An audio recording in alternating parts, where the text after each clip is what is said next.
Hello everyone, welcome to my YouTube channel Let's Crack Madhya Pradesh exam. स्वागत है आपका। चलिए, जैसे कि आप इस वीडियो की थंबनेल में देख रहे हैं कि ये एक प्रकार का मास्टर वीडियो है जनरल साइंस का, सामान्य विज्ञान का। मध्य प्रदेश के किसी भी एग्जाम में, चाहे वो जेल प्रहरी का एग्जाम हो, कांस्टेबल का एग्जाम हो, सब इंस्पेक्टर का एग्जाम हो, कोई सा भी एग्जाम हो, हर एग्जाम में जनरल साइंस से क्वेश्चन पूछे जाते हैं। और जैसे कि अभी हम जेल प्रहरी का एग्जाम देखें, तो जेल प्रहरी के एग्जाम में 20 नंबर की साइंस आनी है। 20 नंबर की साइंस में से अगर आप ये एक मास्टर वीडियो कंप्लीट कर लेते हैं, 2 से 3 घंटे का ये मास्टर वीडियो होगा। इसमें तकरीबन 1000 से ऊपर फैक्ट्स हैं। जैसे फिजिक्स के लगभग 300 साढ़े 300 फैक्ट हैं, केमिस्ट्री के लगभग 250 300 फैक्ट्स हैं, और बायो के लगभग 400 साढ़े 400 फैक्ट्स हैं। तो ये मास्टर वीडियो कहीं ना कहीं मैं उन विद्यार्थियों के लिए बना रहा हूँ जिन्हें सामान्य विज्ञान में बहुत ज़्यादा कठिनाइयाँ या परेशानी होती है। ये मास्टर वीडियो में मैंने जितने भी तथ्य रखे हुए हैं, जितने भी फैक्ट्स रखे हुए हैं, कहीं ना कहीं ये व्यापम के एग्जाम में पिछले 10 वर्षों में आए हुए प्रश्न हैं। सारे एग्जाम में, व्यापम के सारे एग्जाम में हर तरीके के जो विज्ञान के प्रश्न होते हैं, मैंने सारे के सारे प्रश्नों को यहाँ पर सम्मिलित किया हुआ है। चलिए, तो अपने वीडियो को स्टार्ट करते हैं। सामान्य विज्ञान मास्टर वीडियो। वॉइस क्लियर है आपको?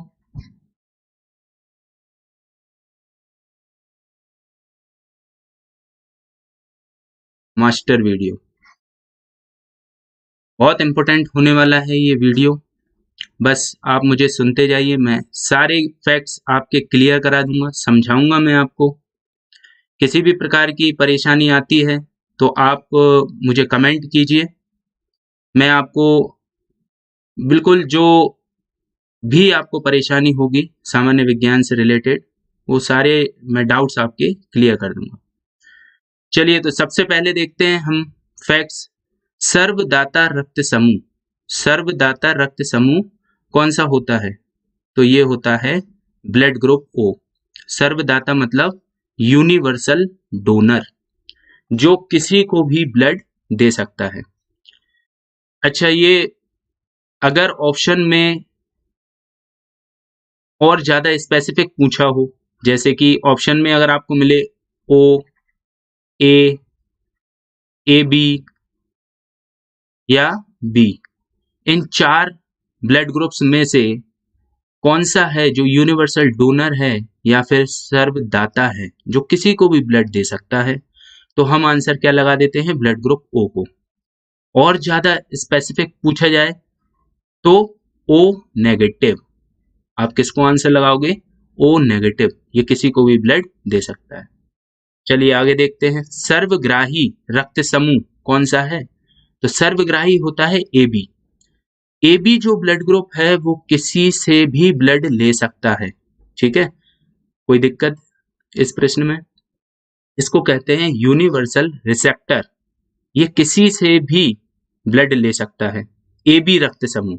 और स्पेसिफिक जानना चाहें तो ए बी पॉजिटिव। ठीक है, ये चीज याद रखना, ए बी पॉजिटिव होता है जो किसी से भी ब्लड ले सकता है। अब ये पॉजिटिव नेगेटिव क्या होता है, मैं इसके लिए ब्लड ग्रुप में एक सेपरेट वीडियो बनाऊंगा जिसमें पूरे कॉन्सेप्ट को क्लियर करूंगा। चलिए, नेक्स्ट जो हमारा फैक्ट है वो है आर एच फैक्टर संबंधित है। ठीक है, आर एच फैक्टर ये 2 प्रकार का होता है, आर एच पॉजिटिव और आर एच नेगेटिव। तो अभी हम समझते हैं आर एच फैक्टर किस चीज से संबंधित होता है। तो ये ब्लड से संबंधित होता है, रक्त से संबंधित होता है। ठीक है, याद रखना। नेक्स्ट जो फैक्ट है, आर एच फैक्टर के खोजकर्ता।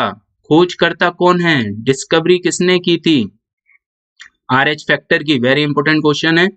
तो लैंड स्टीनर एवं वीनर, ठीक है, ये याद रखना। RH फैक्टर की डिस्कवरी पूछ ली जाती है, बहुत ज्यादा इन्वेंशन से और डिस्कवरी से क्वेश्चन पूछे जाते हैं फिजिक्स केमिस्ट्री बायोलॉजी में, तो याद रखना यहाँ पे RH फैक्टर के खोजकर्ता कौन है, लैंड स्टीनर एवं वीनर।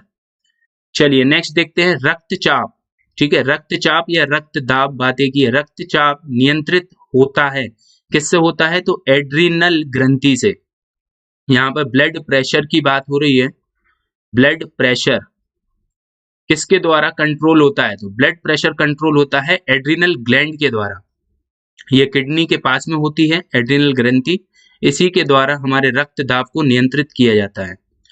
नेक्स्ट जो हमारा क्वेश्चन है, रक्त को शुद्ध करता है, ब्लड को प्यूरिफाई कौन करता है, तो हमारी किडनी मतलब वृक्क। वृक्क का काम होता है रक्त को शुद्ध करना, ठीक है। यहाँ पर आपको ऑप्शंस में लंग्स भी मिल जाएंगे, मतलब फेफड़े, फेफड़ों का भी काम होता है ब्लड को प्यूरिफाई करना, रक्त को शुद्ध करना। ये मेरे कॉन्सेप्चुअल जो क्लासेस होंगी उसमें आपको बिल्कुल क्लियर हो जाएगा कि वृक्क का काम क्या, कैसे शुद्ध करता है वृक्क, और लंग्स किस प्रकार से रक्त को शुद्ध करने का काम करता है, ठीक है। अभी वीडियो बहुत लंबा हो जाएगा, इसीलिए मैं आपके कॉन्सेप्ट क्लियर नहीं कर रहा हूँ, मैं सिर्फ फैक्ट्स आपको समझाऊंगा, उससे रिलेटेड सारी चीजें मैं आपको बताते जाऊंगा। तो ब्लड रक्त को शुद्ध करता है कौन करता है, वृक्क मतलब किडनी, किडनी का काम होता है रक्त को शुद्ध करना।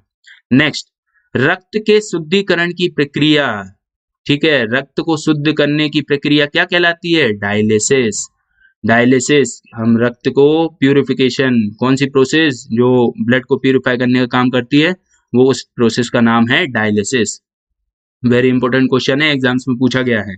नेक्स्ट, मूत्र का निर्माण होता है, कहाँ होता है, तो वृक्क में, किडनी में मूत्र का निर्माण होता है, किडनी का काम ही होता है। किडनी का काम क्या होता है, एक तो रक्त को शुद्ध करना और दूसरा मूत्र का निर्माण करना, ठीक है, दो काम होते हैं किडनी के। वेरी इंपॉर्टेंट क्वेश्चन है ये। नेक्स्ट, वृक्क का भार कितना होता है, किडनी का भार, दो किडनी होती हैं सामान्य मनुष्य में, एक किडनी का भार कितना होता है, 150 ग्राम, ठीक है, याद रखना 150 ग्राम, ठीक है। नेक्स्ट, मानव गुर्दे में, मानव गुर्दा मतलब किडनी, मानव गुर्दे में बनने वाली पथरी बनी होती है, ये व्यापम का क्वेश्चन है ये, ठीक है, व्यापम में पूछा गया है ये, वेरी इंपॉर्टेंट क्वेश्चन। मानव गुर्दे में मतलब किडनी में बनने वाली पथरी बनी होती है, किसकी, कैल्शियम ऑक्सलेट की। एक्चुअली में होता क्या है कि जो कैल्शियम हमारे शरीर में होता है और ऑक्सीजन, कैल्शियम और ऑक्सीजन इन दोनों से ही मिलके बनता है कैल्शियम ऑक्सलेट। तो कैल्शियम ऑक्सलेट के क्रिस्टल्स जमा हो जाते हैं हमारी किडनी में, गुर्दे में, तो वो बन जाती है, वो एक रूप ले लेती है किसका, पथरी का, ठीक है। तो वेरी इंपॉर्टेंट क्वेश्चन है, एग्जाम्स में पूछा जाता है कि किडनी में जो पथरी बनती है तो वो किसकी बनती है, तो कैल्शियम ऑक्सलेट के क्रिस्टल्स होते हैं वो। नेक्स्ट, रक्त एक विलयन है, बिल्कुल कैसा विलयन है, क्षारीय है, अल्कलाइन है, कैसा होता है ये, अल्कलाइन होता है, जिसका पीएच 7 से ज्यादा होता है। नेक्स्ट क्वेश्चन देखिए, रक्त का पीएच मान 7.4, रक्त का पीएच मान, ब्लड का पीएच मान कितना होता है, 7.4, वेरी इंपॉर्टेंट क्वेश्चन। नेक्स्ट, रक्तदाब मापने वाला यंत्र कौन नापता है, रक्तदाब को, ब्लड प्रेशर किससे नापा जाता है, तो स्फिग्नोमेनोमीटर, वेरी इंपॉर्टेंट क्वेश्चन, क्या है, स्फिग्नोमेनोमीटर, वेरी इंपॉर्टेंट। ये ब्लड प्रेशर को नापता है, आपने ये देखा होगा डॉक्टर्स के पास में एक डिवाइस होता है जिससे वो बीपी को नापते हैं, डायस्टोलिक प्रेशर, सिस्टोलिक प्रेशर नापते हैं, ठीक है, इसके बारे में समझाऊंगा मैं ये क्या होता है, इसकी लिमिट कितनी होती है। एक सामान्य मनुष्य में जो बीपी की लिमिट होती है ब्लड प्रेशर की, वो 120/80 mmHg, याद रखना ये लिमिट पूछी गई है कि रक्तदाब की, ब्लड प्रेशर की जो लिमिट होती है वो कितनी होती है, 120/80 mmHg, इसमें मिलीमीटर ऑफ मरकरी, ये mmHg क्या है, मिलीमीटर ऑफ मरकरी। क्वेश्चन पूछा गया है, स्फिग्नोमेनोमीटर जो यंत्र है जो रक्तदाब को नापता है, उसमें किसको भरा जाता है, जो लिक्विड के रूप में होता है उस यंत्र में, वो क्या होता है, तो मरकरी, क्या होता है, mmHg, ठीक है, याद रखना 120/80, और डिवाइस भी याद रखना स्फिग्नोमैनोमीटर, ठीक है। ये सिस्टोलिक लिमिट होती है, ये डायस्टोलिक लिमिट होती है। नेक्स्ट, सर्वप्रथम रक्त परिसंचरण तंत्र का अध्ययन किया था। क्वेश्चन कहने का मतलब है कि जो सबसे पहले ब्लड सर्कुलेटरी सिस्टम ये किसने समझाया, सबसे पहले किसने खोज की ब्लड सर्कुलेटरी सिस्टम की, तो वो थे विलियम हार्वे, ठीक है। मनुष्य के अंदर कितने समय के अंतराल में पूरा रक्त प्रवाहित हो जाता है, ठीक है। हमारे शरीर से हृदय में जाता है, हृदय से फिर शरीर में जाता है, तो ये पूरी प्रोसेस में कितना समय लगता है, इस पूरे तंत्र को किसने सबसे पहले समझाया था, तो वो थे William Harvey. Very important question है, क्वेश्चन बहुत बार पूछा गया है। नेक्स्ट, शरीर से, याद रखना है ऐसे क्वेश्चन में गलती हो जाती है। देखिए, शरीर से हृदय की ओर रक्त ले जाने वाली रक्त वाहिनी कहलाती है, तो इसको हम कहते हैं शिरा मतलब वेन्स, ठीक है। शिरा मतलब वेन्स। क्या पूछ रहे हैं कि शरीर से हृदय की ओर मतलब हमारे शरीर से ब्लड जाता है कहाँ, हमारे हार्ट की तरफ। कौन ले जाता है, तो ये ले जाती है शिरा मतलब वेन्स।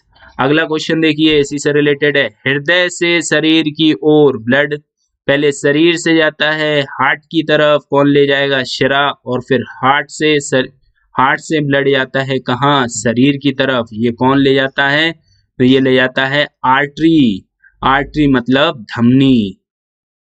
कौन ले जाता है, धमनी। वेरी इंपॉर्टेंट क्वेश्चन, यहाँ से गलतियां हो जाती हैं। मैं पूरे टॉपिक को आपको समझाऊंगा, एक सेकंड रुक जाइए। हाँ, तो मैं पूरे टॉपिक को आपको समझाऊंगा, कहीं भी कोई दिक्कत नहीं आएगी, बस मेरे साथ बने रहिए, मुझे सुनते रहिए, एक एक फैक्ट्स आपके क्लियर होते जाएंगे। चलिए, तो यहाँ पर देखिए हमारा नेक्स्ट जो प्रश्न है वो क्या है, हृदय की धड़कन का नियंत्रक है। हमारी हार्ट बीट को कंट्रोल कौन करता है, तो हमारे हार्ट बीट कंट्रोल होती है पेस मेकर से। किससे होती हैं, pace maker. Very important question.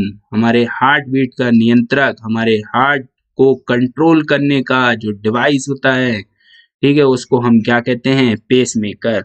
दो प्रकार का होता है, आर्टिफिशियल भी होता है, नेचुरल पेस मेकर भी होता है, समझाऊंगा। सबसे पहले जो साइंटिस्ट थे जिन्होंने हृदय प्रत्यारोपण किया था, क्रिश्चियन बर्नार्ड, साउथ अफ्रीका के वैज्ञानिक थे, आपको मालूम होगा इसके बारे में, समझाऊंगा, सारी चीजें बताऊंगा मैं आपको। हृदय की धड़कन का नियंत्रक है कौन, पेसमेकर। याद रखिए, अभी आपके लिए वेरी इंपॉर्टेंट फैक्ट है। ज़राविक 7 क्या है, ज़राविक 7 है एक कृत्रिम हृदय, आर्टिफिशियल हार्ट। कौन है ज़राविक 7, आर्टिफिशियल हार्ट, या फिर हम इसे आर्टिफिशियल पेस मेकर भी कह सकते हैं। याद रखना इस चीज को, क्वेश्चन कैसे भी घुमा के पूछ सकता है। आर्टिफिशियल पेस मेकर किसे कहते हैं, ज़राविक 7 जो सबसे पहला बनाया गया था वो आर्टिफिशियल हार्ट था, मतलब जैसे कि सब लोगों के शरीर में एक हार्ट होता है, ठीक है। अब वो हार्ट में किसी भी प्रकार की दिक्कत आ सकती है, डैमेज हो सकता है, तो हार्ट को भी ट्रांसप्लांट करने की जरूरत पड़ जाती है ना। तो आर्टिफिशियल हार्ट लगाया जाता है। अब आर्टिफिशियल हार्ट तो पूरा का पूरा लगा नहीं सकते, है ना, तो क्या करेंगे, जो हार्ट की धड़कनों को नियंत्रित करने का काम करेगा, कौन कर रहा है, पेसमेकर। तो पेसमेकर लगा देते हैं कृत्रिम प्रकार का, ठीक है। तो ये ज़राविक 7 उसी में का एक डिवाइस है। तो याद रखना है, ऐसे क्वेश्चन पूछ ले जाते हैं। ज़राविक 7 क्या है, तो आर्टिफिशियल हार्ट है, कृत्रिम हृदय या आर्टिफिशियल पेसमेकर है। नेक्स्ट देखिए, शरीर में ऑक्सीजन का परिवहन कौन करता है, रक्त का काम होता है ऑक्सीजन को ले जाना। हमारे संपूर्ण शरीर में जो ऑक्सीजन जाता है वो ब्लड के जरिए जाता है। जैसे फॉर एग्जांपल कि हम सांस लेते हैं, ऑक्सीजन को लेते हैं हम, है ना। अब ये ऑक्सीजन हमारे माउथ के जरिए और नाक के जरिए हमारे बॉडी में तो एंटर कर गई, लेकिन अब उसके बाद में क्या होगा, कहाँ जाएगी, कैसे जाएगी, तो ये सारा का सारा काम किसका होता है, रक्त का। रक्त ऑक्सीजन को हमारे समस्त सेल्स तक ले जाता है, कोशिकाओं तक ले जाता है। ठीक है, हमारे जो सेल्स हैं, हमारी जो कोशिकाएं हैं, उनको ऑक्सीजन की जरूरत होती है। अगर हमारी कोशिकाओं को ऑक्सीजन नहीं मिले तो हमारी कोशिकाएं कैसी हो जाएंगी? मृत हो जाएंगी, मर जाएंगी हमारी कोशिकाएं। और हमारी जब कोशिकाएं मर जाएंगी तो हम मर जाएंगे, इंसान की डेथ हो जाएगी। जब कोशिकाओं में ऑक्सीजन नहीं पहुंचती है तो इंसान की डेथ हो जाती है। सिंपल सा एग्जाम्पल आप लेकर देख सकते हो, जैसे कि सपोज सांस रोकते हैं तो ऑक्सीजन नहीं जाती है, मतलब एनारोबिक रेस्पिरेशन होती है बॉडी में, है ना। एनारोबिक रेस्पिरेशन में लैक्टिक अम्ल का जमाव होता है बॉडी में, ठीक है, सड़न पैदा होती है, किडवन की प्रोसेस होती है ना। तो बहुत सारी चीजें हैं, सारी चीजों को समझाऊंगा मैं, आपको बताऊंगा, बने रहिए मेरे साथ। चलिए नेक्स्ट देखते हैं, पित्त क्या होता है? पित्त मतलब होता है बाइल। पित्त क्या है? बाइल। तो पित्त होता है किस रंग का होता है? रंग पूछा है यहाँ पे, पीले हरे रंग का क्षारीय, मतलब अल्कलाइन। अल्कलाइन मतलब जिसका पीएच मान 7 से ज्यादा हो, ठीक है, किससे? 7 से ज्यादा हो, पीले हरे रंग का। रंग पूछा है यहाँ पे। ये बाइल कौन स्त्रावित करता है? ठीक है, ये आपका मेरी तरफ से पहला प्रश्न है। कमेंट में बताना कि बाइल को कौन उत्सर्जित करता है, पित्त रस को कौन उत्सर्जित करता है। ठीक है, किस रंग का होता है? पीले हरे रंग का होता है, अल्कलाइन होता है, क्षारीय होता है, याद रखना। पित्त का पीएच मान बताइए। 7.7 पूछ लिया जाता है, पीएच मान से भी क्वेश्चन बनते हैं, व्यापम तो बहुत ज्यादा पूछता है। पीएच मान किसका कितना है? नींबू का, पित्त का, ठीक है, बहुत सारे ऐसे रस हैं जिसके बारे में पूछ लिया जाता है। पित्त स्त्रावित होता है, चलिए लो वही क्वेश्चन आ गया, कौन करता है? यकृत। यकृत मतलब लिवर। लिवर का काम होता है बाइल जूस को सेक्रेट करना, और बाइल का काम क्या होता है वो आपको आगे पता चलेगा मेरी क्लासेस में। शॉर्ट में बता देता हूं, emulsification of fat. Emulsification of fat मतलब वसा को तोड़ने का काम करता है पित्त, ठीक है ना। बाइल जूस का काम क्या होता है? Emulsification of fat. चलिए नेक्स्ट देखते हैं, यकृत में भविष्य के लिए भंडारित रहता है। बिल्कुल बहुत ज्यादा इंपॉर्टेंट क्वेश्चन है ये, व्यापम में क्वेश्चन पूछा गया है, ठीक है। ये यकृत मतलब हमारे लिवर में फ्यूचर के लिए कौन सी चीज जमा रहती है? Vitamin A, very important, energy देने का काम करती है विटामिन ए, ठीक है, वेरी इंपॉर्टेंट क्वेश्चन है, व्यापम में पूछा गया ये। नेक्स्ट, पित्त जमा होता है, कहाँ जमा होता है? गॉल ब्लैडर में, पित्ताशय में। पित्त जमा होता है पित्ताशय में, पित्ताशय मतलब gall bladder, gall bladder, very important question है, याद रखना। पित्त को स्त्रावित कौन करता है? स्त्रावित करने का काम है यकृत का। और पित्त जमा कहाँ पर होता है? तो पित्त जमा होता है गॉल ब्लैडर मतलब पित्ताशय में, ठीक है। चलिए नेक्स्ट देखते हैं, हाइड्रोफोबिया। हाइड्रोफोबिया रोग होता है, किससे होता है हाइड्रोफोबिया रोग? तो कुत्ते के काटने से होता है, ठीक है। इस रोग में क्या होता है? पानी से डर लगने लगता है, ठीक है ना। बहुत सिंपल क्वेश्चन है, हाइड्रोफोबिया याद रखना, क्वेश्चन आ जाते हैं। बहुत सारे ऐसे डिसीजेज हैं, बहुत सारे डिसीजेस के ऊपर वीडियो बनाऊंगा मैं, रोग के ऊपर, ठीक है। बहुत ट्रिक्स भी बताऊंगा मैं आपको, बहुत बैक्टीरिया से, विषाणु से, जीवाणु से, कवक से होने वाले रोग, पादपों के रोग, जंतु के रोग, तो बहुत सारे ऐसे हैं, सब पे वीडियो बना दूंगा, टेंशन फ्री रहिए। वीडियो को देखते जाइए, मास्टर वीडियो है ये, सारे कॉन्सेप्ट यहाँ पर आपके क्लियर होंगे। बस एक वीडियो आप कर लोगे, एग्जाम से पहले देख के चले जाना, आपका काम हो जाएगा। हाइड्रोफोबिया रोग होता है तो कुत्ते के काटने से। हाइड्रोफोबिया रोग होता है किससे? विषाणु द्वारा, बिल्कुल, कुत्ता काटता है तो वायरस लग जाते हैं, याद रखना इस चीज को, कुत्ता काटेगा तो कौन लगेंगे? वायरस, ठीक है। चलिए नेक्स्ट, विषाणु की खोज, very important question, Ivanovsky. Ivanovsky ने की है, किसकी खोज की है? वायरस की। ऐसे क्वेश्चन पूछ लिए जाते हैं। वायरस की खोज, विषाणु की खोज किसने की है, बैक्टीरिया की खोज किसने की है। चलो यहाँ पे एक क्वेश्चन बता देता हूँ बैक्टीरिया की। और बैक्टीरिया, बैक्टीरिया मतलब जीवाणु। यहाँ पर जीवाणु, जीवाणु की खोज किसने की, तो एंटोनी वैन ल्यूवनहॉक।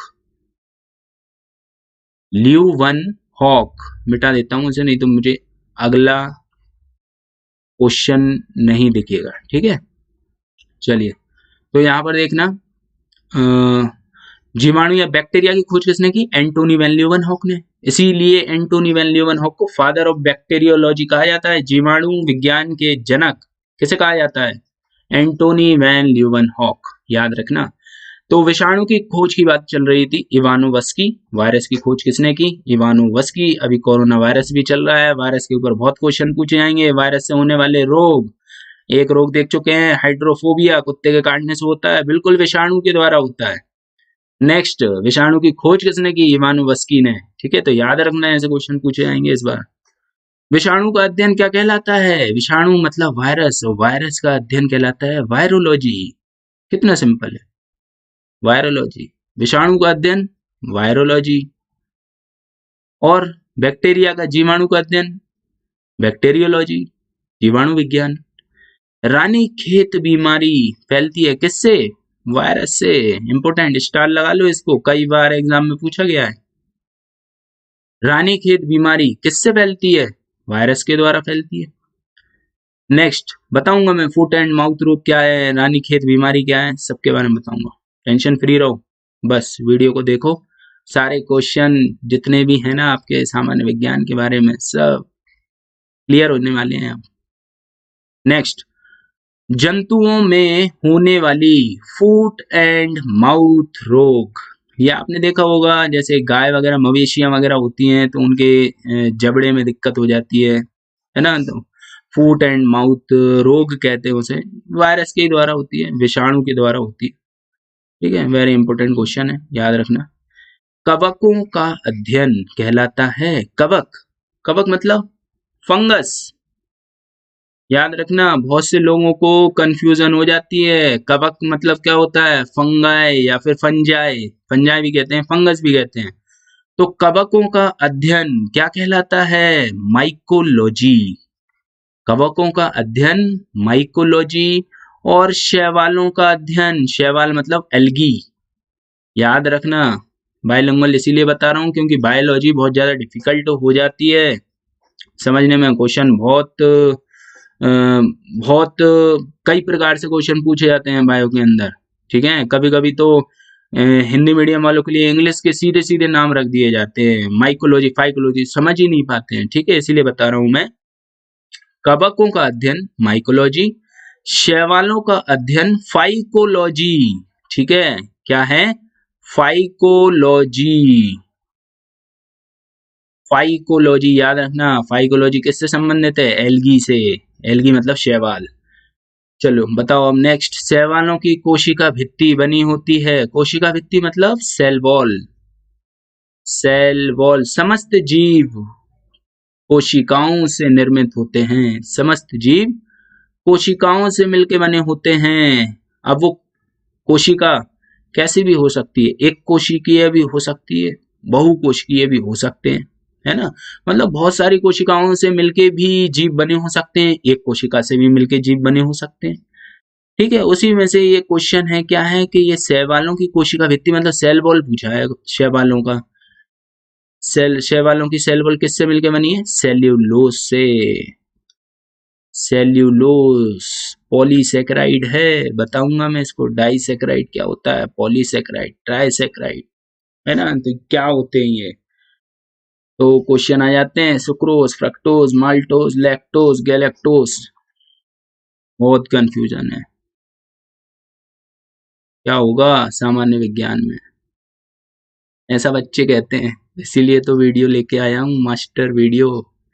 एक ही वीडियो में पूरे कॉन्सेप्ट क्लियर होने वाले हैं, सुनते जाइए बस।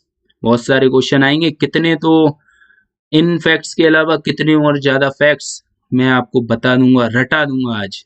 बस सुनते जाइए मुझे। चलिए, शैवालों की कोशिका भित्ति सेल वॉल किससे मिलके बनी होती है? तो याद रखना, एल्गी की जो सेल वॉल है, कोशिका भित्ति है, वो सेल्यूलोज की मिलके बनी होती है। ठीक है। ऐसे ही पादपों में, प्लांट्स प्लांट्स प्लांट्स की जो कोशिका भित्ति है, सेल वॉल है, वो भी सेल्यूलोज से निर्मित होती है। सेल्यूलोज से निर्मित होती है ना। तो क्वेश्चन पूछ लिए जाते हैं, प्लांट्स के, फंजाई की किससे मिलके बनी होती है, बैक्टीरिया की किससे, बैक्टीरिया की पेप्टिडोग्लाइकन। ठीक है, याद रखना ये बैक्टीरिया किससे मिलके बनी है, पेप्टिडोग्लाइकन। तो याद रखना, ऐसे क्वेश्चन पूछ लिए जाते हैं। ठीक है, लिग्निन, पैक्टिन, ये क्या होती है सब बताऊंगा मैं, बस सुनते जाओ मुझे, सारे डाउट्स क्लियर कर दूंगा आज, है ना। जिसको कोई प्रॉब्लम आ रही हो वीडियो में तो वो मुझे बिल्कुल मैसेज कर सकता है, कमेंट कीजिए। और किसी प्रकार का अगर किसी को समझने में कोई दिक्कत आ रही है, डाउट हो रहा हो, बिल्कुल कमेंट कर सकते हो आप। आपके प्रश्नों का निवारण होगा, मेरे YouTube चैनल पे तो होगा, आंसर मिलेंगे। चलिए नेक्स्ट देखते हैं, जीवाणु की खोज किसने की? तो बता चुका हूँ, एंटोनी वैन लीeuwenhoek, है ना। याद रखना, जीवाणु मतलब बैक्टीरिया की खोज किसने की। नेक्स्ट, ध्वनि का वेग सर्वाधिक होता है, कहाँ होता है? ठोस में, सॉलिड, लिक्विड, गैस। ध्वनि का वेग सबसे ज्यादा किस में होगा? तो ठोस में, मतलब सॉलिड में, फिर लिक्विड में, फिर गैस में। ध्वनि की चाल कितनी होती है? साउंड किस स्पीड से चलती है? तो 760 मील प्रति घंटा। ठीक है, याद रखना, 760 माइल्स पर आवर। नेक्स्ट, वायु क्या है? क्या है वायु? अरे आपसे पूछ रहा हूं, क्या है वायु? वायु एक प्रकार का गैसों का मिश्रण है। एयर, एयर क्या है? एयर इज ए मिक्सचर, है ना। सिंपल से तो क्वेश्चन है, बहुत ऐसे भी क्वेश्चन आ जाते हैं कंफ्यूज करने वाले। एयर क्या है? Air is a mixture. वायु क्या है? गैसों का मिश्रण। ठीक है, तो याद रखना, क्वेश्चन पूछ लिए जाएंगे। चलिए, वीडियो को लंबी नहीं होने देंगे, मेरे साथ बने रहिए, बस चलने दीजिए, ज्ञान को अपने अंदर जाने दीजिए, बहुत मजा आएगा वीडियो में। चलिए नेक्स्ट, वायु किसका उदाहरण है? क्वेश्चन को समझिए, ऐसे क्वेश्चन में अपन पूछता है वायु किसका उदाहरण है? तो गैस का गैस में विलयन। ठीक है, यहाँ पर क्या होता है, गैस प्लस गैस, दो गैस मिलती हैं। अरे एयर कैसे बनी है यार? मिक्सचर ऑफ गैसेस, दो गैस मिली है ना, कई ज्यादा गैस मिली है एयर में तो, है ना। तो गैस प्लस गैस मतलब गैस का गैस में विलयन। ठीक है, उसको, उसके मिश्रण को कहते हैं एयर, वायु। नेक्स्ट, हवा में ध्वनि का वेग कितना होता है? ठीक है, एटमॉस्फेयर में, एटमॉस्फेयर मतलब एयर में, एटमॉस्फेयर में ध्वनि का वेग कितना होता है? 332 मीटर पर सेकेंड। ठीक है, याद रखना, ये क्वेश्चन व्यापम पूछ चुका है, 332 मीटर पर सेकेंड। 340 भी मिल जाएगा कहीं ना कहीं किताबों में। ठीक है, तो अलग अलग मतलब इतना ही मिलता है। ठीक है, 340, 332 यही मिलता है, मैंने कई किताबों में देखा हुआ है क्वेश्चन ये वाला। कुछ किताबें कहती हैं 332 मीटर पर सेकंड है, कुछ किताबें कहती हैं कि 340 मीटर पर सेकंड है ना। तो कंफ्यूज मत हो, दोनों ही आंसर सही हैं। अब कैसे सही हैं वो मैं आपको आगे की क्लासेस में बताऊंगा, कि 332 मीटर पर सेकंड भी सही है, 340 मीटर पर सेकंड भी सही है, ये अलग अलग पैमाने में निकाले जाते हैं। ठीक है, तो ये इस चीज को याद रखना। नेक्स्ट, ध्वनि तीव्रता, ध्वनि तीव्रता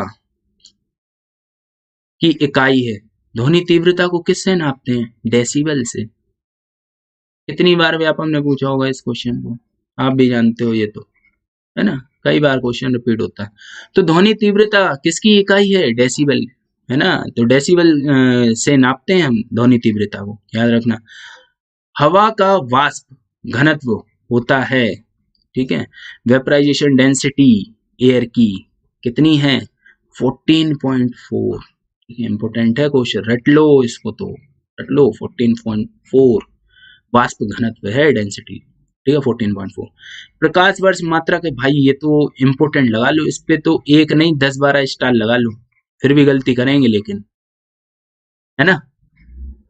कई बार क्वेश्चन पूछा जाता है, कई बार रिपीट होता है। प्रकाश वर्ष किसका मात्रक है? दूरी का। किसका है? दूरी का। और बच्चे जाके क्या लगा के आते हैं? लाइट का। प्रकाश वर्ष, प्रकाश मतलब रोशनी, रोशनी मतलब सूरज, सूरज मतलब लाइट। और पता नहीं कौन कौन सा दिमाग लगाते हैं बच्चे अपना, और इस क्वेश्चन का आंसर गलत लगा के जाते हैं। 4 ऑप्शन मिलेंगे। और अच्छा, वो भी व्यापम क्या करता है कि दूरी को जो ऑप्शन में देता है वो सबसे डी ऑप्शन बनाएगा दूरी को, है ना। वो पहले पे रहेगा प्रकाश मतलब लाइट की, है ना। तो किसका मात्रक है? तो प्रकाश वर्ष से दूरी का।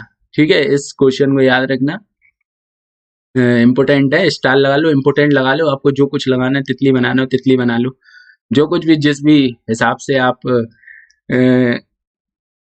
बनाते हो, मतलब कॉपियों में लिखते हो, स्टार बनाते हो, तितली बनाते हो, ठीक है, चंदा मामा बना देते हो कुछ, है ना। तो चलिए, जोक सपाट। नेक्स्ट, एक प्रकाश वर्ष बराबर होता है, किसके बराबर होता है? 9.46 इंटू 10⁻12 किलोमीटर। ठीक है, ये चीज याद रखना। देखो, एग्जाम में क्वेश्चन पूछा जाता है, मैं यहाँ पे लिख देता हूँ 1 किलोमीटर और 1 मीटर। ठीक है, तो किलोमीटर बस जीरो का फासला है, जीरो कम कर देंगे, जीरो बढ़ा देंगे, है ना। किलोमीटर यहाँ पे जानते हो 3 जीरो आते हैं किलोमीटर में, है ना। तो यहाँ पे याद रखना 9.46 इंटू 10⁻12, ये कॉमन है, ठीक है। 9.46 कॉमन है। अब किलोमीटर में बताना है तो 12, और 3 जीरो बढ़ा दो आप तो मीटर में जाएगा 15। ठीक है, प्रकाश वर्ष 1 लाइट ईयर किसके बराबर होती है? 9.46 इंटू 10⁻12 किलोमीटर, या फिर 10⁻15 मीटर। याद रखो इस चीज को। आ जाते हैं ऐसे क्वेश्चन भी कंफ्यूज करने के लिए, दोनों एक साथ नहीं देंगे, चिंता मत करना, ठीक है। एग्जामिनर भी बहुत अच्छे से क्वेश्चन पेपर बनाता है, लेकिन मध्य प्रदेश की तो बहुत, मध्य प्रदेश में बहुत अलग अलग प्रकार के क्वेश्चन आते हैं, ठीक है। दोनों भी ऑप्शन में दे सकते हैं, एमपी का एग्जाम है, दोनों को ही सही मान लेंगे। चलिए ठीक है। हाँ, तो ये नेक्स्ट क्वेश्चन क्या है? ये क्या है? दरी मापने का सबसे बड़ा, अरे दूरी है ये, ठीक है, दूरी, डिस्टेंस। डिस्टेंस, डिस्टेंस क्या है, डिस्प्लेसमेंट क्या है, ठीक है, सारी चीजों को बताऊंगा मैं। दूरी मापने की सबसे बड़ी इकाई क्या है? पारसेक। क्या है?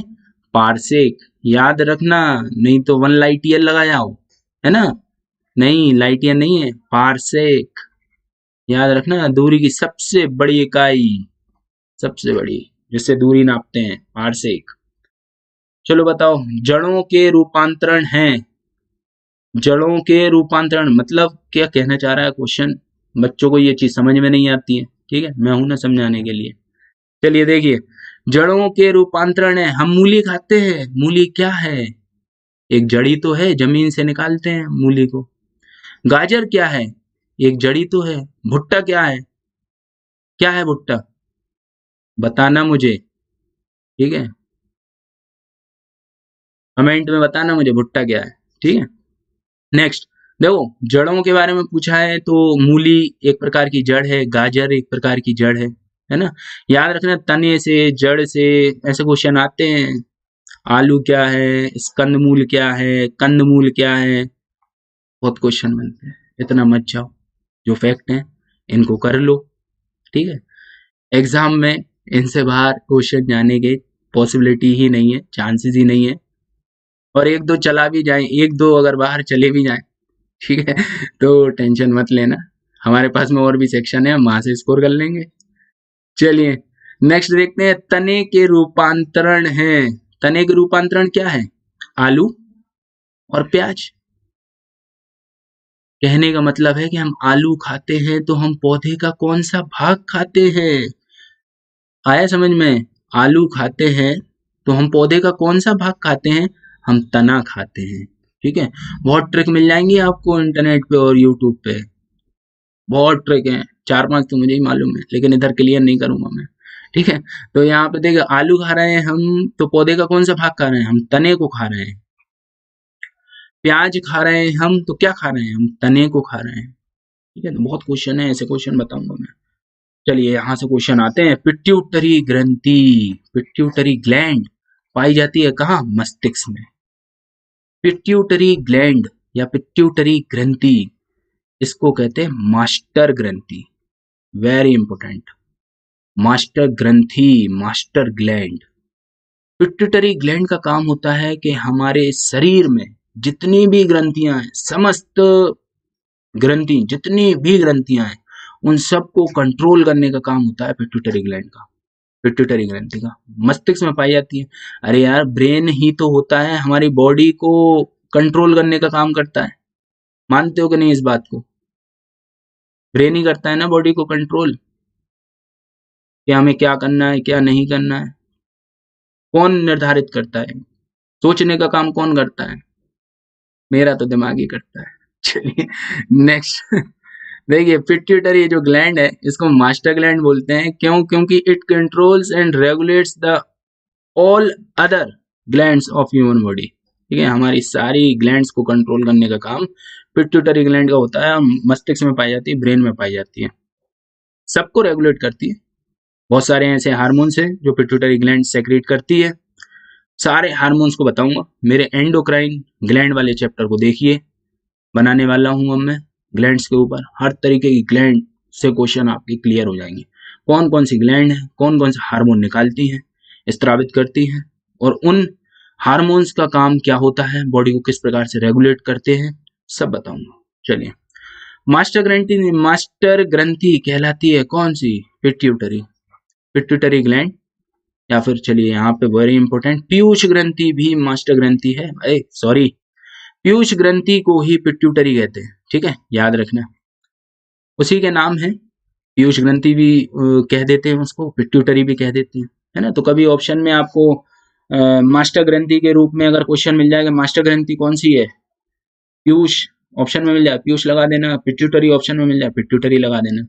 ठीक है, एक्चुअली पिट्यूटरी इंग्लिश में कहते हैं, पीयूष हिंदी में कहते हैं। ठीक है, लेकिन देखो आप कंफ्यूज कैसे करते हैं, हिंदी मीडियम वालों के सामने ये वाला नाम दे देंगे पिट्यूटरी, उन्होंने पढ़ रखा है पीयूष, गलत हो जाएगा। नेक्स्ट, शरीर की सबसे छोटी ग्रंथि, सबसे छोटी कौन सी है? Pituitary, smallest gland of human body कौन सी है? पिट्यूटरी, ब्रेन में पाई जाती है। नेक्स्ट, दो प्रमुख वंशानुगत रोग हैं, दो प्रमुख वंशानुगत रोग हैं। वंशानुगत मतलब हेरिडेटरी डिसीज, मतलब एक जनरेशन से दूसरे जनरेशन में जो रोग आते हैं, जैसे कि माँ बाप से बच्चों में जो रोग ट्रांसफर होके आते हैं, या फिर उनके पूर्वजों से भी बच्चों में रोग ट्रांसफर होके आ जाते हैं, है ना। ये डीएनए के माध्यम से आते हैं, जीन के माध्यम से। तो बहुत सारी चीजें हैं, बताऊंगा, ये चीजें बता दूंगा, सब बता दूंगा मैं। चैनल को सब्सक्राइब कर लेना, लाइक कर लेना, कुछ जो समझ में ना आए तो कमेंट करना। ठीक है, और अपने दोस्तों के साथ में शेयर करना वीडियो को। बिल्कुल बहुत मजा आने वाला है, मेरे साथ पूरी कंप्लीट साइंस करा दूंगा, रटा दूंगा मैं। ठीक है ना, बस सुनते जाओ मुझे, और बहुत जल्दी 1 2 3 4 पार्ट बस। 1 2 3 4 पार्ट हो जाएगा सब। नेक्स्ट, तो दो प्रमुख वंशानुगत, तो कोई से भी वंशानुगत बताने हैं तो एक वर्धानता मतलब कलर ब्लाइंडनेस, कलर ब्लाइंडनेस।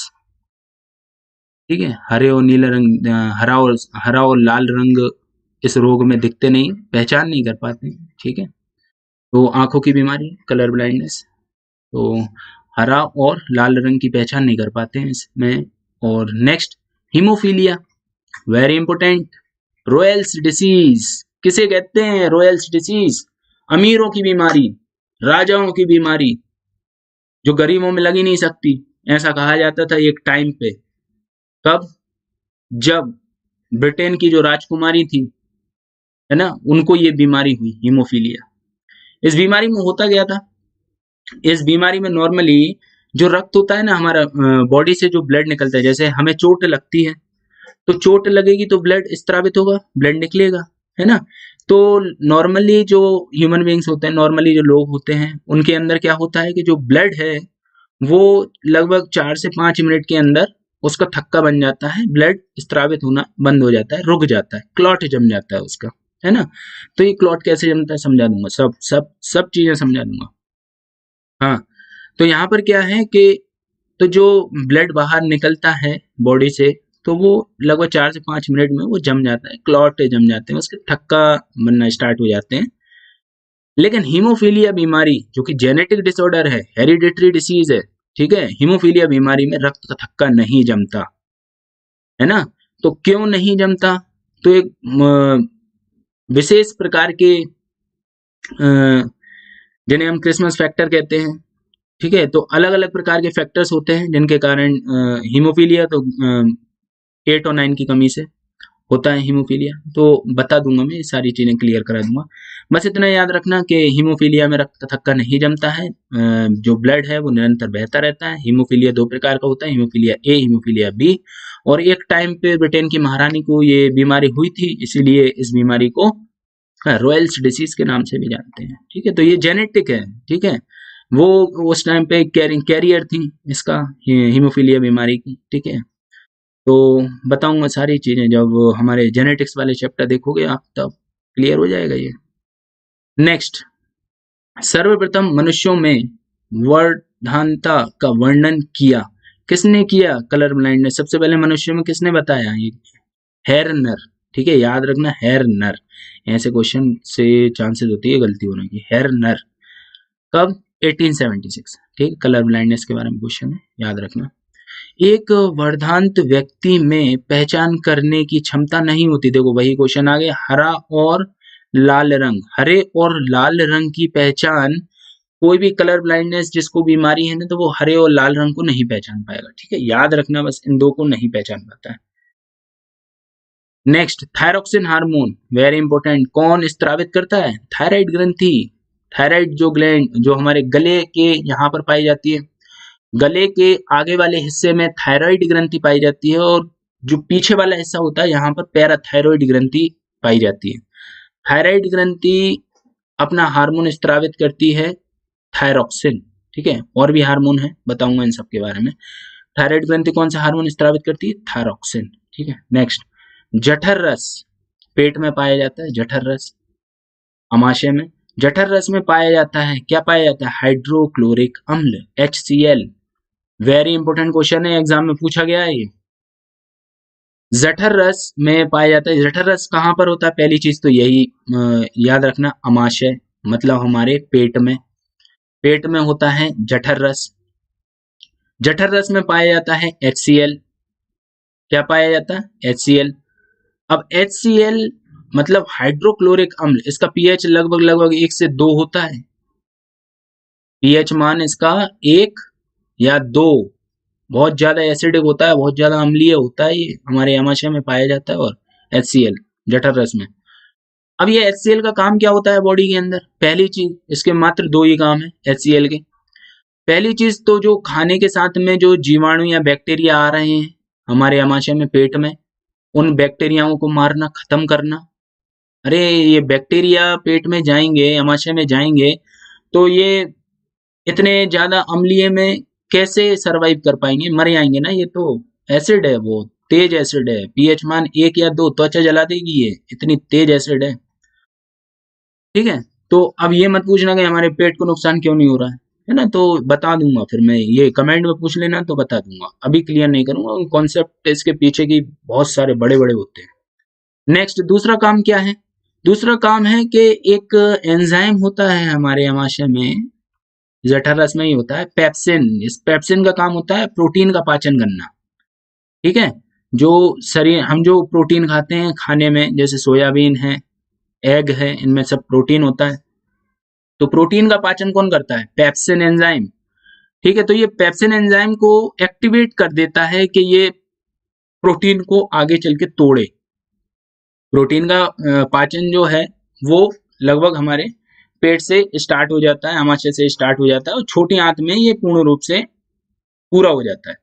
ठीक है, तो पेप्सिन का काम क्या है? प्रोटीन को तोड़ना। और ये पेप्सिन असल में निष्क्रिय अवस्था में पड़ा रहता है हमारे वो जठर रस में। ठीक है, तो पहले ये एक्टिव होता है। एक्टिव कौन करता है? ये HCl करता है। क्लियर कराऊंगा मैं ये अपने डाइजेस्टिव सिस्टम वाले चैप्टर में। ठीक है, चलिए नेक्स्ट। लाइकेन में परस्पर सहजीवी मौजूद होते हैं। कौन होते हैं? कवक और शैवाल। मतलब algae plus fungi. The symbiotic relationship between algae and fungi.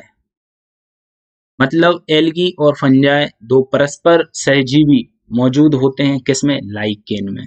ये क्वेश्चन व्यापम पूछ चुका है, एक बार नहीं कई बार। स्टार लगा लो, फिर चंदा मामा और सब चीजें लगा लो, नोट लगा लो, एक काम करो इस बार।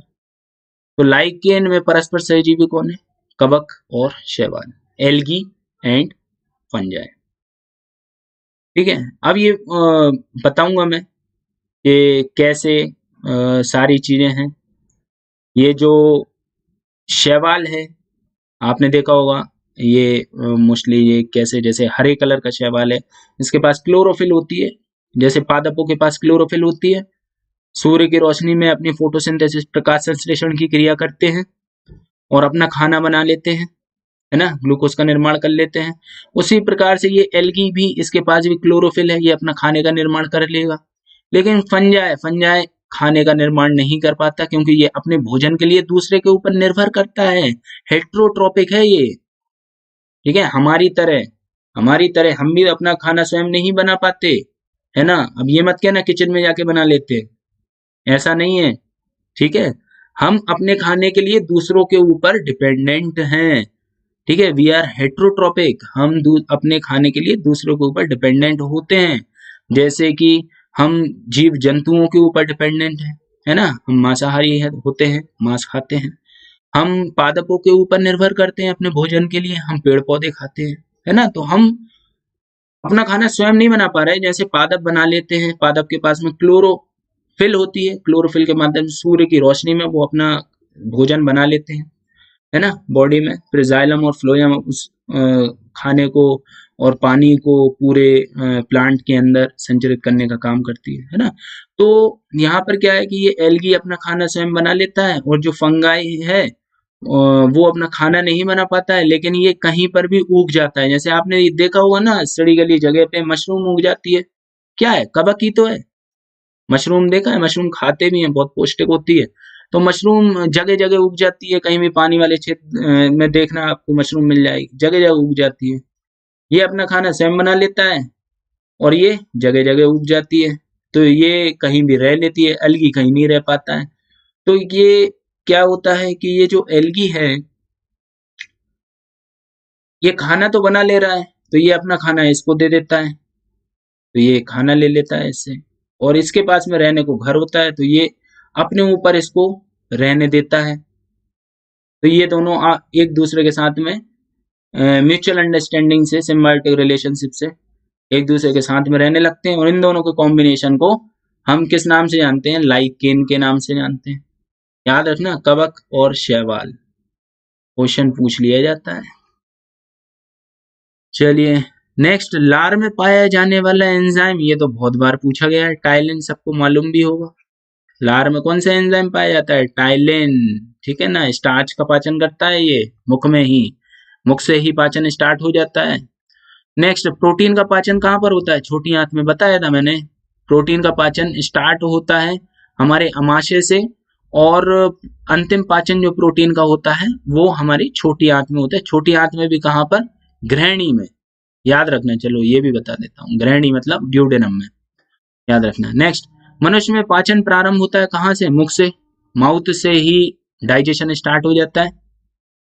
नेक्स्ट, पचे भोजन का अवशोषण मतलब एब्जॉर्प्शन, एब्जॉर्प्शन। ठीक है, तो छोटी आंत तक तो हमारा भोजन का पाचन होता है, और छोटी आंत के जो अंतिम सिरा होता है छोटी आंत का, वहां से हमारा क्या होता है? अवशोषण की प्रक्रिया, एब्जॉर्प्शन की प्रक्रिया हमारी स्टार्ट हो जाती है। अब्जॉर्प्शन की प्रक्रिया मतलब हमारे भोजन में से जैसे पानी का अलग कर देना, ठीक है, ठोस जो पदार्थ है वो अलग मल के रूप में निकल जाता है और पानी पेशाब या यूरिन के रूप में निकल जाती है, तो ये भोजन में से अलग होती है ना चीजें, ठीक है, तो इसको अवशोषण ही कहते हैं, अब्जॉर्प्शन ही कहते हैं, मतलब खाने से पानी का निकल जाना बाहर, ठीक है।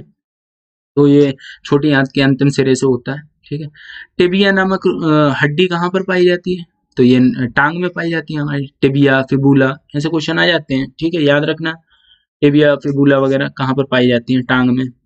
भोजन पचाने में सहायक होता है, कौन होता है, एंजाइम, बिल्कुल एंजाइम की भोजन पचाने में, डाइजेशन में एंजाइम ही तो हेल्प करते हैं। पेप्सिन क्या है, एंजाइम है, पेप्सिन क्या है, एंजाइम है, पेट में प्रोटीन का पाचन करता है। अभी टाइलिन बताया था, क्या है, एंजाइम है। मुख में हमारे स्टार्च का, जैसे कार्बोहाइड्रेट का पाचन करता है माउथ में, ये याद रखना, ठीक है। एंजाइम की रचना होती है किससे, अमीनो अम्ल से, ठीक है, अमीनो अम्ल से, ठीक। ये क्वेश्चन थोड़ा देखना, स्टार लगा दे रहा हूँ इस पे। एंजाइम की रचना होती है अमीनो अम्ल से। एक्चुअली होता क्या है, अमीनो अम्ल से प्रोटीन बनता है, ठीक है, और प्रोटीन टूटता है अमीनो अम्ल में, है ना, तो ये डबल रिएक्शन है, मतलब अमीनो अम्ल प्रोटीन में टूट जाता है और प्रोटीन से अमीनो अम्ल बन जाता है। टोटल 20 अमीनो एसिड्स होते हैं जिनकी जरूरत होती है शरीर को, है ना, याद रखना। पाचन क्रिया में प्रोटीन बदल जाते हैं किसमें, अमीनो एसिड्स में, अभी हाल बताया। प्रोटीन किस में बदलते हैं, अमीनो अम्ल में, अमीनो अम्ल किस में बदलते हैं, प्रोटीन में। ये चेन रिएक्शन चलती रहती है, ठीक है।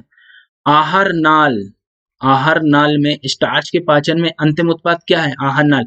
आहार नाल मतलब जो हमारी ईसोफेगस है, आहार नाल, आहार नाल में स्टार्च के पाचन में अंतिम उत्पाद क्या होता है, तो स्टार्च किस में टूटता है, माल्टोज में टूटता है अंतिम उत्पाद। स्टार्च किस में टूटता है, माल्टोज में, याद रखना ये। नेक्स्ट, अभी बताया था अमीनो अम्ल की संख्या कितनी होती है, 20। शरीर में उत्तकों का निर्माण, उत्तक मतलब टिश्यू, याद रखना। शरीर में उत्तकों का निर्माण होता है किससे, प्रोटीन से, प्रोटीन से टिश्यू बनते हैं हमारे, ठीक है, याद रखना है इस चीज को भी। एक्चुअली में होता क्या है कि हमारे जो टिश्यू होते हैं, ठीक है, बनते तो सेल्स से हैं, बहुत सारे cells, group of cells is known as tissue. बहुत सारे सेल्स मिलते हैं, ऐसे बहुत सारे सेल्स मिल जाते हैं और ये क्या करते हैं, उत्तक का निर्माण कर लेते हैं। किसका कर लेते हैं, उत्तक का निर्माण कर लेते हैं, टिश्यू का निर्माण कर देते हैं, है ना। अब ये टिश्यू प्रॉपर तरीके से बॉडी में काम करे, प्रॉपर तरीके से चले, जैसे कि आपने देखा होगा जो हमारी स्किन है ना, स्किन, ये सबसे बड़ा अंग है बॉडी का, सबसे बड़ा ऑर्गन स्किन, याद रखना, क्वेश्चन पूछ लिया था, कंफ्यूजन हो जाती है। सबसे बड़ा ऑर्गन कौन सा है हमारी बॉडी का, सबसे बड़ा ऑर्गन, सबसे बड़ा अंग, तो त्वचा, ठीक है, त्वचा सबसे बड़ा अंग है बॉडी का। अब ये त्वचा किससे मिलके बनी है, ये लेयर से मिलके बनी है ना, एक लेयर, दो लेयर, तीन लेयर, है ना। सबसे ऊपर एपिथेलियल लेयर होती है, एपिडर्मिस कहते हैं, है ना। तो वो जो लेयर है, एक लेयर, दो लेयर, तीन लेयर, ऐसी लेयरों को मिला के ही क्या बनता है, टिश्यू बनता है, ठीक है। और ये लेयर किससे मिलती हैं, ये सेल्स से मिलके बनती हैं, ये लेयर, एक लेयर, दो लेयर, ये सॉरी, एक सेल, दो सेल, तीन सेल, चार सेल, ऐसे सेल सेल मिलके ये क्या करेंगे, ये लेयर बना लेंगे, और लेयर मिलके किसको बना देंगे, उत्तक बना देंगे। एक प्रकार का उत्तक, उत्तक ही है जिसने हमारी स्किन को बनाया हुआ है, ठीक है, एपिथेलियल उत्तक ने। तो याद रखना, क्वेश्चन पूछ लिया जाता है। चलिए, तो शरीर में उत्तकों का निर्माण होता है प्रोटीन से। हाँ, तो ये देखिए, हमारे शरीर में जो टिश्यू होते हैं ना, तो उनको प्रॉपर तरीके से काम करें और वर्क करें, तो उनके लिए प्रोटीन की जरूरत होती है। हड्डियों और दांतों के निर्माण के लिए आवश्यक तत्व कौन से हैं, आप जानते हो, हड्डियों में कैल्शियम होता है और फॉस्फोरस होता है, दांतों में हमारे, है ना, तो कैल्शियम और फॉस्फोरस जरूरी होता है। Next, very important, Madhya Pradesh exam के लिए, भोपाल गैस कांड 1984 में हुआ था ये, भोपाल गैस ट्रेजेडी भी कहते हैं इसको। भोपाल गैस कांड में रिसाव कौन सी गैस का हुआ था, तो मिथाइल आइसोसाइनेट, ठीक है, याद रखना, नाइट लिखा है इधर, नेट है ये, नेट, ठीक है, नेट याद रखना। मिथाइल आइसोसाइनेट, इस गैस का रिसाव हुआ था, यूनियन कार्बाइड की फैक्ट्री थी, भोपाल की बात है, 1984 की, है ना। देख लेना उस टाइम पे ये प्रधानमंत्री और मुख्यमंत्री कौन थे, मेरे ख्याल से शायद से अर्जुन सिंह वगैरह थे शायद उस टाइम पे, तो याद रखना। ठीक है, 1984। हम्म। चलिए नेक्स्ट, तो भोपाल की ट्रेजेडी से क्वेश्चन पूछ लिया जाता है। बहुत घातक ये कांड हुआ था भोपाल में, सैकड़ों लोगों की जान चली गई थी। चलिए नेक्स्ट देखते हैं, काला हीरा मतलब ब्लैक डायमंड, ब्लैक डायमंड, काला हीरा तथा काला सीसा कहते हैं किसको, तो कार्बोनेडो को काला हीरा कहते हैं, ब्लैक डायमंड, और ग्रेफाइट को काला सीसा कहते हैं। दोनों ही इंपॉर्टेंट हैं अपनी अपनी जगह पे, क्वेश्चन वेरी इंपॉर्टेंट। काला हीरा और काला सीसा, ब्लैक डायमंड, कार्बोनेडो को ब्लैक डायमंड कहते हैं और काला सीसा कैसे, ग्रेफाइट को कहते हैं। जीवन रक्षक हार्मोन एड्रिनल, एड्रिनल जो हार्मोन है, एड्रिनल हार्मोन, एड्रिनल ग्लैंड स्त्रावित करती है इसको, एड्रिनल हार्मोन को हम जीवन रक्षक हार्मोन भी कहते हैं, हार्मोन ऑफ लाइफ। ठीक है, हमारी बॉडी को सुरक्षित रखता है, बचा के रखता है, इसके बहुत ज्यादा उपयोग में आता है ये, हमारे बॉडी में बहुत ज्यादा काम है, एड्रिनल हार्मोन को स्त्रावित होता है, ये एड्रिनल ग्लैंड करती है इसको, बताऊंगा मैं इसको। ठीक है, दो पार्ट होते हैं हमारे एड्रिनल ग्लैंड के, एक्चुअली किडनी के पास में होती है ना, बताऊंगा मैं इसे कौन से पार्ट से कौन सा हार्मोन निकलता है। पौधे का मुख्य प्रकाश संश्लेषी अंग कौन सा होता है, तो जो प्रकाश संश्लेषण करता है पत्ती, याद रखना। ठीक है, पत्ती करती है, प्रकाश संश्लेषी अंग होता है पौधे का ये। पत्तियों का रंग हरा क्यों होता है, तो क्लोरोप्लास्ट के कारण, हरित लवक कहते हैं इसको, तो क्लोरोप्लास्ट के कारण पत्तियों का रंग हरा होता है। ठीक है, अलग अलग प्रकार के ये लवक होते हैं, प्लास्टिड, ये सबसे महत्वपूर्ण प्लास्टिड लवक। ठीक है, ये सबसे महत्वपूर्ण कोशिकांग होता है पादपों में। जंतु कोशिका को जो पादप कोशिका से अलग करते हैं उसमें से एक महत्वपूर्ण अंग है लवक, जंतु कोशिका के पास नहीं होता है और पादप कोशिका के पास में होता है।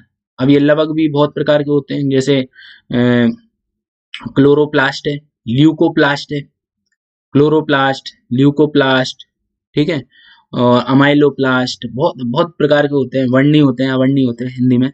ठीक है, तो यहाँ पर क्या होता है कि एक जो क्लोरोप्लास्ट होता है ना, इसको हम हरित लवक कहते हैं, ये प्लांट्स में पत्तियों का रंग हरा कर देता है। ठीक है, और हरे मेनली जहाँ हरा रंग होता है प्लांट्स में, तो वहां पर क्लोरोप्लास्ट की प्रेजेंस होती है। जैसे क्वेश्चन पूछा जाता है ना कि टमाटर का जो लाल रंग होता है किसके कारण होता है, वो लाइकोपीन के कारण, वो भी एक प्रकार का लवक है ना। ऐसे चुकंदर का, बनाना का, ऐसे लवकों के ऊपर भी क्वेश्चन आ जाते हैं, पढ़ लेने एक बार, मैं लिस्ट आपको बता दूंगा ये कहाँ कहाँ से क्वेश्चन आ। पत्तियों का रंग पीला होता है, देखो कैरोटीन के कारण। ठीक है, पत्तियों का रंग कैरोटीन के कारण पीला होता है। ठीक है, इस चीज को याद रखना। देखो पत्तियों का रंग जैसे कि पेड़ काफी ज्यादा लंबी उम्र है पेड़ की, है ना, और बहुत ज्यादा समय हो गया है, तो ऑटोमेटिकली उसकी जो पत्तियां हैं, स्टार्टिंग में देखते हो आप पेड़ पौधे होते हैं कितने हरे भरे होते हैं, उसके बाद में धीरे धीरे धीरे धीरे उनका जो पत्तियों का रंग है वो कैसा हो जाता है, थोड़ा हरे से पीला सा रंग हो जाता है, उसके बाद में ब्राउनिश रंग हो जाता है, फिर झड़ जाती है ना। तो ये तो नेचुरल फिनोमिना है, ये नेचुरल चलता है, जैसे उम्र बढ़ती है ना तो ये चीजें होती हैं। ठीक है, पत्ते झड़ने लगते हैं, फूल वगैरह हैं या फिर फ्लावर्स वगैरह हैं, वेजिटेबल्स हैं, ये सब उगने लगती हैं और फिर उसके बाद में कलर चेंज होने लगता है, ये नेचुरल फिनोमिना है। लेकिन अगर किसी पौधे में कैरोटीन की मात्रा ज्यादा हो जाए, है ना, तो वो अलग अलग प्रकार से हैं, तो अगर ये ज्यादा हो जाती है ना तो भी उनका रंग पीला होने लगता है। ठीक है, तो इसे याद रखना, कैरोटीन की मात्रा के कारण। ठीक है, नेक्स्ट, एक सेकंड रुकिएगा। चलिए, पर्णहरित, पर्णहरित में उपस्थित मुख्य धातु है, पर्णहरित, ये क्लोरोफिल, क्लोरोफिल को कहते हैं पर्णहरित। में मैग्नीशियम होती है, याद रखना इस चीज को। जैसे कि एक बार क्वेश्चन पूछा गया था व्यापम में कि विटामिन B12 में क्या होता है, तो विटामिन B12 में कोबाल्ट होता है ना। तो ऐसे ही क्वेश्चन पूछा है क्लोरोफिल में क्या होता है, मैग्नीशियम होता है। ब्लड में क्या होता है, ब्लड, अब आप कहोगे ब्लड में क्या होता है, कुछ नहीं, आयरन होता है ब्लड में, लोहा, Fe, ठीक है, बताऊंगा ये सारी चीजें। नेक्स्ट, वायुमंडल में ऑक्सीजन की मात्रा संतुलित होती है। ऑक्सीजन इस कैसे संतुलित होती है ऑक्सीजन की मात्रा, प्रकाश संश्लेषण की विधि के द्वारा, प्रकाश संश्लेषण की विधि के द्वारा, ठीक है। अब जैसे प्लांट्स हैं, जानते हो आप, प्लांट्स क्या करते हैं, जंतुओं से CO2 गैस लेते हैं, जंतुओं से, है ना, और भूमिगत पानी उनको मिलता है, प्लांट्स को पानी डालते हैं, तो ये कार्बन डाइऑक्साइड और पानी ये दोनों मिलते हैं और किस चीज का निर्माण होता है, ग्लूकोज का, ग्लूकोज और ऑक्सीजन ये वातावरण में निकल जाती है और ग्लूकोज का निर्माण होता है। तो ये पादप यूज कर लेते हैं इस ग्लूकोज को, एनर्जी को, और ऑक्सीजन वातावरण में मुक्त हो जाती है और इस ऑक्सीजन को जंतु जो हैं, एनिमल्स, वो इसको ग्रहण कर लेते हैं, है ना। हाँ, तो ये क्या है, ये एक प्रकार की साइकिल चल रही है ना, ये ऑक्सीजन को नियंत्रित करने के लिए, है ना। तो याद रखना इस चीज को, कैसे ये नियंत्रित होती है, संतुलित होती है। तो प्रकाश संश्लेषण, फोटोसिंथेसिस, ये रिएक्शन फोटोसिंथेसिस है, ठीक है ना, पूरी। पेड़ व पौधों द्वारा खाना तैयार करने की प्रक्रिया कौन सी है, प्रकाश संश्लेषण। पेड़ या पौधे कैसे खाना तैयार करते हैं, प्रकाश संश्लेषण, फोटोसिंथेसिस, ठीक है, याद रखना। नेक्स्ट, प्रकाश संश्लेषण के लिए आवश्यक है, प्रकाश संश्लेषण के लिए आवश्यक है कौन, CO2, जल, क्लोरोफिल और सूर्य का प्रकाश, ठीक है। चलो मैं रिएक्शन ही लिख देता हूं, ये क्लियर हो जाएगी। CO2 प्लस, बैलेंस कर लेना बाद में, ठीक है, अभी बैलेंस नहीं कर रहा हूं। CO2 plus H2O gives glucose plus oxygen, ये मुक्त हो रही है ऑक्सीजन, ग्लूकोज को प्लांट यूज कर लेंगे, कार्बन डाइऑक्साइड ये जंतुओं से पौधे लेते हैं और ये भूमि से जल लेते हैं। तो प्लांट्स के पास होती है क्लोरोफिल, क्या होती है, क्लोरोफिल, है ना, पत्तियों में क्लोरोफिल पाई जाती है जिसमें मैग्नीशियम होता है। यही क्लोरोफिल सूर्य के प्रकाश की मदद से, ठीक है, सूर्य के प्रकाश की मदद से क्या करते हैं, ये भोजन का निर्माण करते हैं। तो कौन कौन सी चीजें हो गई जरूरी, CO2, H2O पानी, क्लोरोफिल सूर्य का प्रकाश, ठीक है, ये चीजें याद रखना। नेक्स्ट, प्रकाश संश्लेषण की क्रिया सबसे अधिक होती है, ठीक है, रंग पूछ रहे हैं ये, याद रखना इस चीज को। तो लाल रंग के प्रकाश में जो प्रकाश संश्लेषण की क्रिया है वो सबसे अधिक होती है, सबसे तेज होती है लाल रंग के प्रकाश में, ठीक है। लाल रंग की वेवलेंथ भी बहुत ज्यादा होती है, ठीक है, बहुत दूर से देखने को मिल जाते हैं। आपने देखा होगा जो डेंजर के जो साइन होते हैं ट्रेन में, जो लाइट लगी होती है सबसे आगे, दूर से भी ट्रेन समझ में आ जाती है ना, कहीं अंधेरा हो या फिर कोहरा जमा हो फिर भी समझ में आ जाएगा ट्रेन आ रही है, ठीक है। साउंड से तो आ ही जाता है बहुत तेजी से, क्योंकि साउंड की स्पीड बहुत ज्यादा होती है, बहुत तेजी से ट्रैवल करके हमारे पास में पता पड़ जाती है हमें। लेकिन लाल रंग का जो वेवलेंथ होती है वो बहुत दूर तक जाती है, ठीक है, ये स्कैटर नहीं होता, फैलता नहीं है, ठीक है? इस चीज को याद रखना।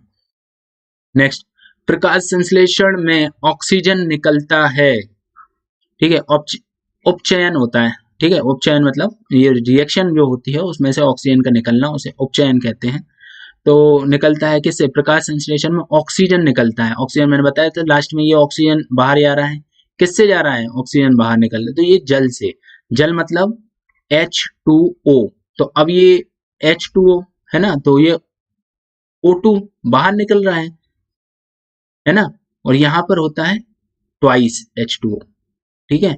तो ये कहाँ पर H2O है ना, तो ये एक और ऑक्सीजन मिलके पानी से बॉन्ड टूटता है और ये ऑक्सीजन मुक्त होती है, ठीक है। आगे मैं रिएक्शन बता दूंगा। चलो, प्रकाश संश्लेषण का प्रथम स्थिर यौगिक क्या बनता है, तो फॉस्फोग्लिसरिक अम्ल, ठीक है। इस क्वेश्चन को स्टार लगा लो, याद रखना है, ऐसे क्वेश्चन गलती हो जाती है। प्रकाश संश्लेषण का प्रथम स्थिर यौगिक है क्या है? Phosphoglyceric acid. ठीक है, याद रखना। राइजोम पादप का भूमिगत प्रारूप है क्या? तना। राइजोम जो प्लांट होते हैं, राइजोम प्लांट, ठीक है, ये राइजोम प्लांट ये नाइट्रोजन को फिक्स करने में काम आते हैं। ठीक है, तो इसका भूमिगत प्रारूप क्या है? तना, स्टेम भूमिगत प्रारूप है। ठीक है, आपने कुछ नाम भी सुने होंगे तो बता दूंगा मैं नेक्स्ट, आगे चल के। दलहन के जड़ में पाया जाने वाला जीवाणु, बैक्टीरिया पूछा है, जो दालों में पाया जाता है, राइजोबियम। राइजोबियम ये नाइट्रोजन को फिक्स करता है, नाइट्रोजन फिक्सेशन बैक्टीरिया है ये राइजोबियम। ठीक है, ये दालों की जो जड़ें होती हैं उसमें पाया जाता है। एजेटोबैक्टर है, वो भी नाइट्रोजन फिक्सेशन बैक्टीरिया है। एक्चुअली जो प्लांट्स होते हैं, प्लांट्स वो क्या करते हैं कि जो वातावरण में नाइट्रोजन पाई जाती है ना, N2, इसको डायरेक्टली नहीं लेते हैं, वो इसे लेते हैं नाइट्रेट के रूप में। ठीक है, ये भी क्वेश्चन पूछा गया है एग्जाम में। नाइट्रेट के रूप में पौधे ग्रहण करते हैं नाइट्रोजन को। वातावरण में तो 78% नाइट्रोजन है ना, फिर भी हमारे यहाँ पर जो मिट्टी है, उस मिट्टी में नाइट्रोजन की कमी कैसे हो जाती है फिर, जब वातावरण में 78% है? वो इसीलिए हो जाती है क्योंकि जो अब ये नाइट्रोजन मिट्टी में पहुंचेगी कैसे? प्लांट्स ही तो लेके जाएंगे उसे, है ना। तो नाइट्रोजन फिक्सेशन बैक्टीरिया होते हैं जो क्या करते हैं, उस नाइट्रोजन को कन्वर्ट करके नाइट्रेट के रूप में और फिर प्लांट्स को ये पहुंचाते हैं। ठीक है, तो इस प्रकार से नाइट्रोजन का भी एक प्रकार बैलेंस हो जाता है। नाइट्रोजन साइकिल में देखना ही बताऊंगा मैं। पौधे नाइट्रोजन ग्रहण करते हैं, देखो आ गया क्वेश्चन, नाइट्रेट के रूप में। पादपों में जल तथा खनिज लवण का संचलन होता है, तो याद रखना जल, जल मतलब जाइलम, याद रखना, जाइलम से जल, बस इतना याद रख लेना, फ्लोएम ऑटोमेटिकली समझ में आ जाएगा। तो जल मतलब पानी, जल किसके द्वारा जाता है प्लांट्स में, कौन पहुंचाता है जल को ऊपर से नीचे? तो जाइलम। ऐसे ही मिनरल्स, खनिज लवण को भी जाइलम। और जो खाद्य पदार्थ होते हैं, मतलब जो भोजन होता है, खाद्य पदार्थ, वो कौन पहुंचाता है? फ्लोएम। ठीक है, तो जाइलम मतलब जल को कौन पहुंचाता है? जाइलम। और फ्लोएम का काम होता है खाने को पहुंचाना, और जल को पहुंचाने का काम होता है जाइलम का। ठीक है, याद रखना। वह यंत्र जिसके द्वारा तने की वृद्धि दर मापी जाती है, तने की मतलब स्टेम की, स्टेम साइज, ठीक है, उसकी जो वृद्धि होती है तने की, वो किससे नापी जाती है? तो ऑक्जेनोमीटर। ऑक्जेनोमीटर याद रखना, इंपॉर्टेंट है, स्टार लगा लो, ऑक्जेनोमीटर। आत्महत्या की थैली, भैया बहुत बार रिपीट हुआ है, लाइजोसोम। लाइजोसोम डी दुबे ने खूब खोज की थी इसकी। देखो आ गया क्वेश्चन नेक्स्ट, डी दुबे ने 1949 में लाइजोसोम की खोज की थी, और इसे ही आत्महत्या की थैली कहा जाता है। आगे क्लास में बताऊंगा, मैं पढ़ाऊंगा, समझाऊंगा इसको क्यों आत्महत्या की थैली कहा जाता है इसको। एक्चुअली लाइजोसोम दो प्रकार की प्रोसेस करता है, एंडोसाइटोसिस और एक्सोसाइटोसिस। ठीक है, जीवाणु को नष्ट करने का काम करता है, और खुद ही अपने आप में जब वो ये थैली फट जाती है तब उसे आत्महत्या की थैली कहा जाता है। पूरी कोशिका की डेथ करा देती है। ठीक है, तो कॉन्सेप्ट को मैं बताऊंगा, कॉन्सेप्ट को समझना मुझसे, एक एक वीडियो बनाऊंगा मैं सारी इन सब टॉपिक के ऊपर।